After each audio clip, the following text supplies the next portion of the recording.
শুরুতেই জানিয়ে দিব, হিজবুল্লাহর মুখপাত্রকে হত্যা করল ইসরায়েল। এবং আরও জানিয়ে দেব, নেতানিয়াহুর বাড়ি লক্ষ্য করে বোমা নিক্ষেপের ঘটনায় গ্রেপ্তার ৩ জন। ইউক্রেনে ব্যাপক রুশ হামলা, নিহত অন্তত ৯ জন।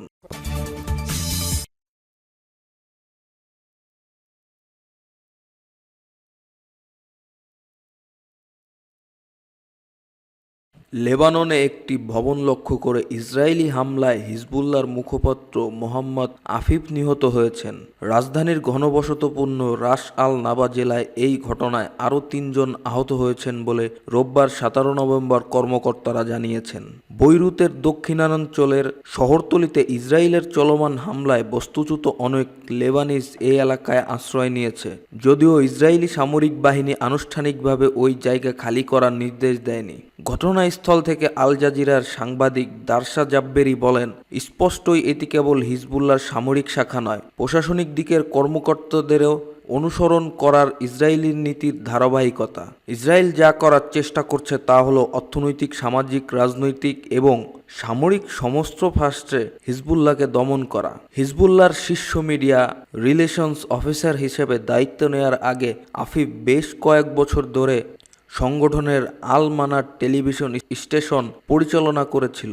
কয়েক সপ্তাহ ধরে ইসরায়েলি বোমাবর্ষণে বিধ্বস্ত রাজধানীর দক্ষিণ শহরতলিতে ধ্বংসস্তূপের মধ্যে তিনি বেশ কয়েকটি সংবাদ সম্মেলনের আয়োজন করেন। ১১ নভেম্বর সাংবাদিকদের কাছে সাম্প্রতিকতম মন্তব্যে তিনি বলেছেন, ইসরায়েলি সেনারা লেবাননের কোনো অঞ্চল দখল করতে পারেনি এবং হিজবুল্লাহর কাছে দীর্ঘযুদ্ধ লড়াই করার জন্য পর্যাপ্ত অস্ত্র সরবরাহ রয়েছে। সীমান্ত ১ বছর ধরে গোলাগুলির পর সেপ্টেম্বরের শেষের দিকে ইসরায়েল নাটকীয়ভাবে লেবানন জুড়ে হামলা জোরদার করে। এরপর থেকে হিজবুল্লাহর প্রধান হাসান নাসরুল্লাহ সহ শীর্ষ নেতাদের ধারাবাহিক হত্যাকাণ্ডের সর্বশেষ ঘটনা এটি। গত সেপ্টেম্বরের শেষ দিকে দক্ষিণ বৈরুতের দাহিয়াই এলাকায় একটি আবাসিক ভবনে ইসরায়েলি হামলায় নিহত হন হাসান নাসরুল্লাহ। সামরিক বিশ্লেষক এলিজা ম্যাগনিয়ার আল জাজিরাকে বলেন, আফিফকে হত্যা হিজবুল্লাহর নেতৃত্ব এবং বিশ্বের সাথে যোগাযোগের ক্ষমতাকে কমাতে ইসরায়েলির কৌশলের অংশ।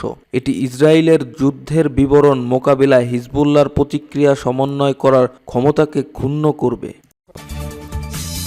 ইসরায়েলের সিজারিয়া শহরের দেশটির প্রধানমন্ত্রী বেনিয়ামিন নেতানিয়াহুর বাড়ি লক্ষ্য করে বোমা নিক্ষেপ ঘটনায় ৩ জন গ্রেপ্তার হয়েছে। আজ রোববার তাদের গ্রেপ্তার করা হয়। গতকাল শনিবার সন্ধ্যায় নেতানিয়াহুর বাড়ি লক্ষ্য করে ২টি ফ্লাশ বোমা ছোড়া হয়। এই সময় তিনি ও তার পরিবারের সদস্যদের কেউই ওই বাড়িতে ছিলেন না। কোনো ক্ষয়ক্ষতির খবর পাওয়া যায়নি বলে পুলিশের বিবৃতিতে জানানো হয়েছে। বলা হয়েছে, এই দুটি ছিল ফ্লাশ বোমা। এসব বোমা সাধারণ যুদ্ধবিমান, বিশেষত সামরিক গোয়েন্দা বিমান থেকে ছোড়া হয়। বিস্ফোরণের পর ফ্লাশ বোমা বিপুল পরিমাণে উজ্জ্বল আলো ছড়ায়। ইসরায়েলের অভ্যন্তরীণ নিরাপত্তা সংস্থা শিন বেন একে গুরুতর ঘটনা বলে মন্তব্য করেছে। পুলিশ এক বিবৃতিতে জানিয়েছে, সারারাত অভিযান চালিয়ে সন্দেহভাজন ৩ জনকে গ্রেপ্তার করা হয়েছে। তাদের পুলিশ ও শিন বেত যৌথভাবে জিজ্ঞাসাবাদ করবে। বিবৃতিতে আরও বলা হয়, আদালতে ৩০ দিনের মধ্যে তদন্তের বিস্তারিত প্রকাশ বা সন্দেহভাজনদের পরিচয় প্রকাশের উপর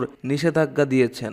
ইসরায়েলের পার্লামেন্টের মুখপাত্র আমির ওহানা অভিযোগ করেছে, এই ঘটনার পেছনে সরকার বিরোধী বিক্ষোভকারীদের হাত রয়েছে। যুদ্ধ বিষয়ক মন্ত্রিসভার সাবেক সদস্য ও বিরোধীদলীয় নেতা বেনি গান্তজ সামাজিক যোগাযোগ মাধ্যমে এক্স এ এক পোস্ট লিখেছেন, সন্দেহ যদি সত্যি হয় এবং দেখা যায় প্রধানমন্ত্রীর বাসভবনে ফ্লাশ বোমা ছোড়ার পেছনে অ্যাক্টিভিস্টরা রয়েছেন, তাহলে পরিষ্কারভাবে বোঝা যায় এটি প্রতিবাদ নয়, এটি সন্ত্রাস। এই ঘটনার নিন্দা জানিয়ে ইসরায়েলের প্রেসিডেন্ট আইজাক হারজগ একই সঙ্গে জনসমাগম হয় এমন স্থানে সহিংসতার বাড়ছে বলে তিনি সতর্ক করেন। তিনি এক্সে এক পোস্টে বলেছেন, তিনি শিন বেতের প্রধানের সঙ্গে কথা বলে এই ঘটনা তদন্ত করার প্রয়োজনীয়তা তুলে ধরেন এবং জড়িত ব্যক্তিদের এই ঘটনায় দ্রুত আইনের আওতায় আনার পরামর্শ দেন।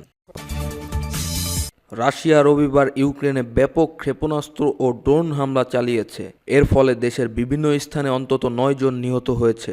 এটি ছিল কয়েক মাসের মধ্যে সবথেকে বড় আক্রমণ। ইউক্রেনের প্রেসিডেন্ট ভ্লাদিমির জানিয়েছেন, মস্কো ১২০টি ক্ষেপণাস্ত্র ও প্রায় ১০০টি ড্রোন নিক্ষেপ করেছে, যা রাজধানী কিয়েভ সহ দেশের দক্ষিণ মধ্য ও পশ্চিমাঞ্চলে আঘাত হেনেছে।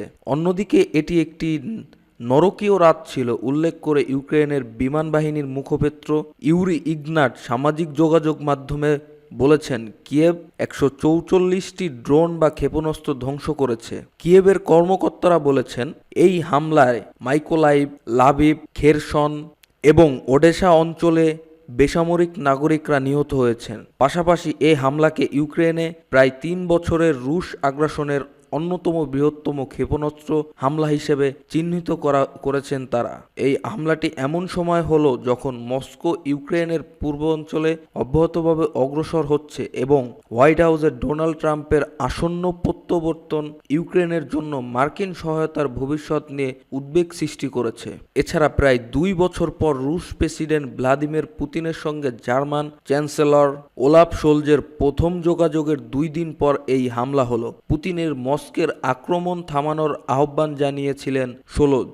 কিয়েভ শোলজের এই যোগাযোগের সমালোচনা করেছিল এবং এই হামলাকে ক্রেমলিনের প্রকৃত প্রতিক্রিয়া হিসেবে চিহ্নিত করেছে। ইউক্রেনের পররাষ্ট্রমন্ত্রী আদ্রি সিবিগা বলেছেন, এটি তাদের জন্য যুদ্ধাপরাধী। পুতিনের প্রকৃত প্রতিক্রিয়া, যারা সম্প্রতি তাকে ফোন বা সাক্ষাৎকার করেছিলেন, আমরা শক্তির মাধ্যমে শান্তি চাই, আপোষের মাধ্যমে নয়। শোলজ রবিবার ফোন কলের পক্ষ থেকে বলেন, জার্মানি ইউক্রেনকে সমর্থন দিয়ে যাবে।